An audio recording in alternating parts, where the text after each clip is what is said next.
The sunlight peeked through the curtains as Rachel Carter opened her eyes.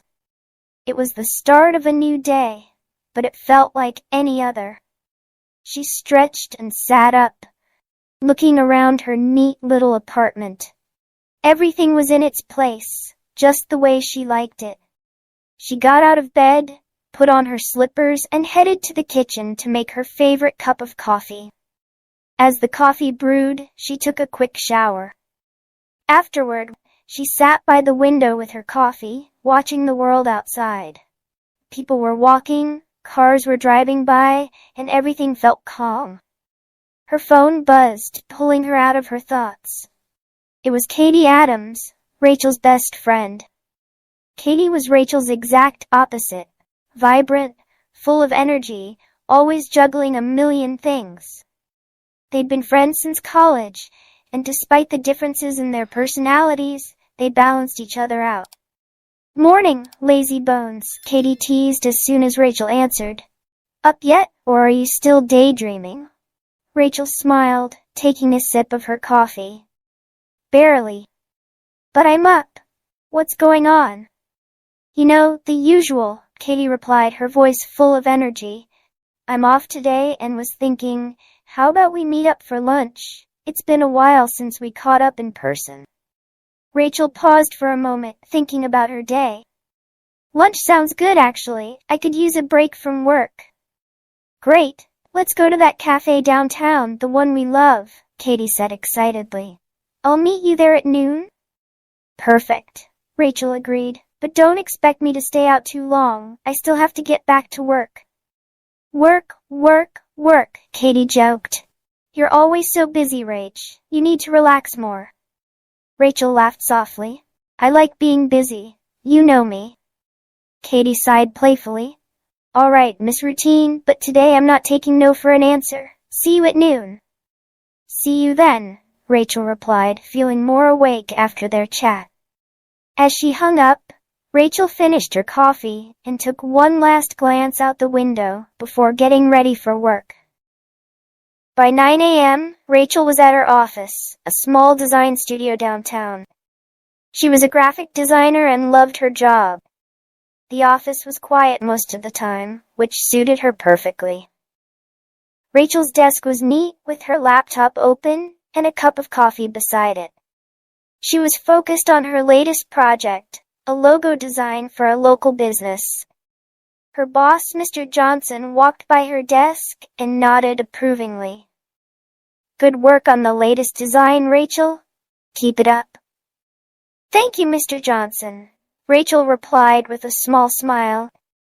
She appreciated his straightforwardness. He didn't say much, but when he did, it was usually something positive. Later, her coworker, Tom, walked by and leaned against her desk. Tom was the office chatterbox, always with a story or some random joke. "Hey, Rachel," Tom said with a grin. "How's the logo coming along?" "It's almost done," Rachel replied, smiling back. "I just need to tweak the colors a bit." "Looks good," Tom nodded, glancing at her screen. "You're always so focused. How do you stay on track all the time?" "I guess I just like to keep things organized," Rachel said, shrugging. "It helps me get things done." "Wish I had your focus," Tom joked. "I get distracted by everything." Rachel laughed softly. "I'm sure you'll get your project done in time." By noon, Rachel had managed to get away from her desk and meet up with Katie at a cafe down the street. Katie, with her blonde hair and bright personality, was already seated, waving as Rachel walked in. "There you are," Katie said, standing up to give her friend a quick hug. "I was starting to think you wouldn't make it." "I told you I'd be here," Rachel replied, sitting down and smiling. "How's your day going?" You know, same old," Katie sighed dramatically. "Work's boring, but I'm planning to go shopping after this. Want to come with me?" "You always want to go shopping," Rachel said, shaking her head. "I really need to get back to work after lunch." "Maybe this weekend?" "You're such a workaholic," Katie teased, picking up the menu. But fine, we'll save it for the weekend. As they ordered their food, Rachel felt relaxed. Conversations with Katie were always light and fun, and it gave her a break from the stress of her day. So, Katie said, raising an eyebrow, any plans tonight? Or are you going to spend another quiet evening at home? I actually have to go grocery shopping, Rachel replied. You know, my exciting life. Grocery shopping on a Friday night? Katie laughed. You really know how to live. Rachel smiled. Hey, someone has to keep the fridge stocked. By the time Rachel finished her work, it was already getting dark. She packed up her things and decided to stop by the supermarket on the way home. She needed groceries for dinner, and the store was close by. She liked doing her shopping in the evening when the store was quieter. The supermarket was familiar. She had her routine there too. First the vegetables, then the dairy section, and finally, snacks. Rachel wandered through the aisles, checking her list on her phone.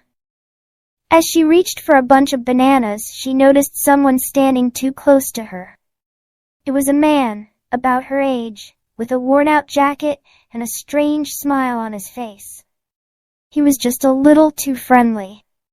Excuse me, he said, his voice a bit too eager. Do you know if these bananas are fresh? Rachel glanced at him briefly and gave a polite smile.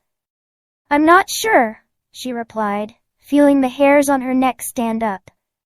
She quickly moved her cart to the next aisle, hoping the interaction was over. But as she walked through the store, something unsettling happened. Every aisle she turned into, the man was there. At first, she thought it was a coincidence. It's a supermarket, after all. People are bound to end up in the same places. But the uneasy feeling in her stomach grew stronger. She tried to ignore him, focusing on her shopping.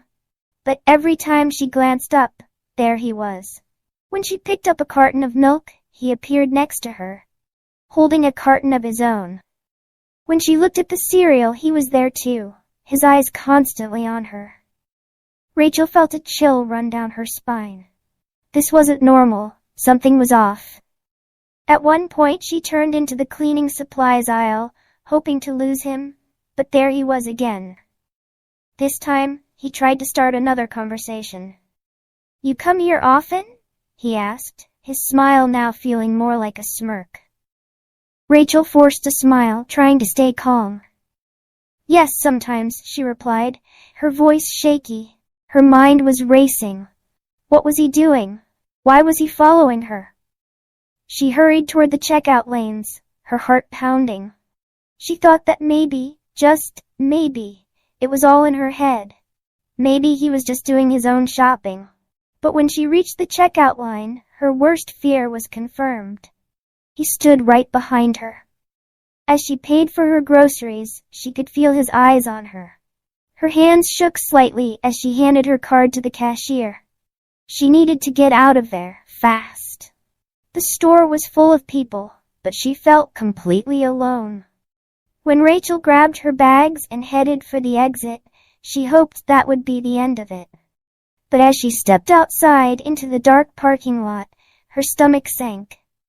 He was following her. The cool night air hit her face as she quickened her pace, her eyes darting around looking for someone, anyone who might help. The parking lot was mostly empty now, and her car felt like it was a mile away. Rachel's mind raced. Should she confront him? Should she run? Her heart pounded in her chest as she weighed her options. She didn't want to panic, but her body was telling her something was wrong. Very wrong. As she reached her car, she made a decision.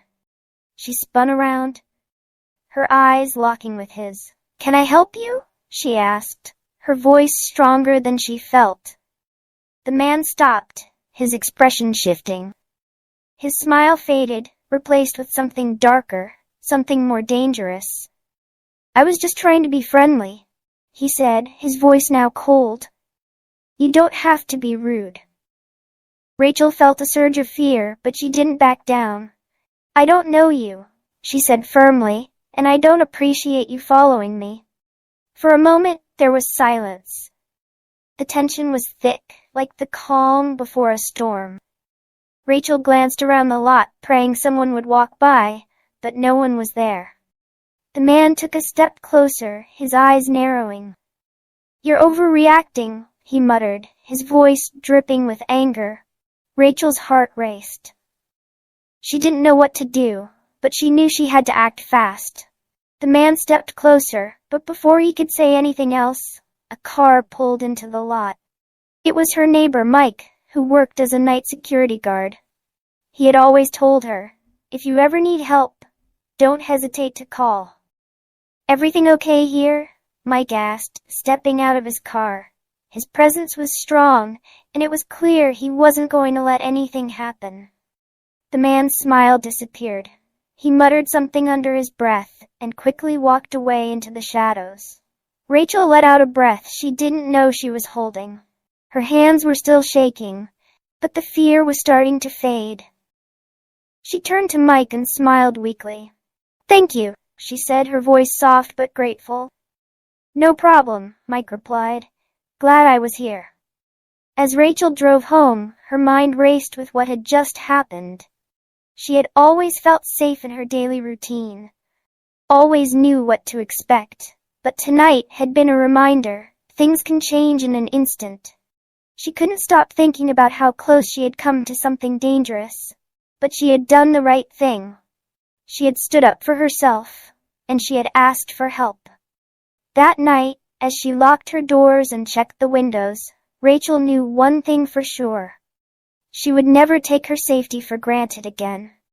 And from then on, she promised herself that if anything ever felt wrong, she would trust her instincts. Because in a world where anything can happen, it's better to be safe than sorry. Your progress doesn't end here. To continue advancing your English skills, click on the next video or explore the additional videos we've thoughtfully selected for you.